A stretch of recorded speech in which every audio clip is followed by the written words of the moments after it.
ഈ സിനിമ ഇപ്പോൾ ഇന്നത്തെ സിനിമ എന്ന് പറയുന്നത് ഷാൻ കേച്ചേരി ഡയറക്ടർ അടുത്ത് ഞാൻ ഓഡിഷന് പോയിട്ടാണ് എനിക്ക് കിട്ടിയത്. ഞാൻ 54 സിനിമകൾ ഓഡിഷൻ അപ്ലൈ ചെയ്തിട്ടുണ്ടായിരുന്നു. കാസ്റ്റിംഗ് കോൾ കാണുമ്പോൾ ഇൻസ്റ്റാഗ്രാമിൽ കാസ്റ്റിംഗ് കോൾ കണ്ടു കഴിഞ്ഞാൽ ഞാൻ കുത്തിയിരുന്ന് ഞാൻ അയക്കും. ആ കുത്തിയിരുന്ന് ഞാൻ അയച്ചു കഴിഞ്ഞാൽ ഞാൻ സത്യം പറയാം, കള്ളം പറയാറുണ്ട്. കള്ളം ഒരു 20 വർഷം മുമ്പ് വേണമെങ്കിൽ കള്ളം പറഞ്ഞു എന്ന് വേണമെങ്കിൽ പറയാം.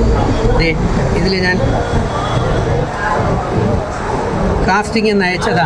ഇത് അത്രയും കാസ്റ്റിങ്ങിന് ഞാൻ കാസ്റ്റിംഗ് 1, 2, 3 കണ്ട 54ഓളം കാസ്റ്റിംഗ് ഡയറക്ടർമാർക്ക് ഞാൻ എൻ്റെ പ്രൊഫൈലും സാധനവും അയച്ചു കൊടുത്താണ്. എന്നിട്ട് അതിനകത്ത് 8 പേരെ എന്നെ വിളിച്ചോളൂ, ബാക്കി പലരും വിളിച്ചില്ല. അവർ വേറെ എന്തെങ്കിലും കാരണമായിരിക്കും. 8 പേര് വിളിച്ചു.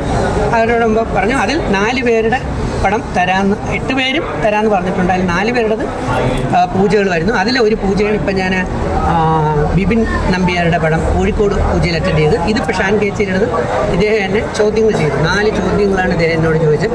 ആ 4 ചോദ്യങ്ങൾക്കും ഗംഭീരമായ ഉത്തരവെന്ന് അദ്ദേഹത്തിന് മനസ്സിലായതുകൊണ്ടാണ് പെർഫോമൻസ് വീഡിയോസ് എല്ലാം കാണിച്ചു. അപ്പോൾ അതൊക്കെ ഇഷ്ടപ്പെട്ടു.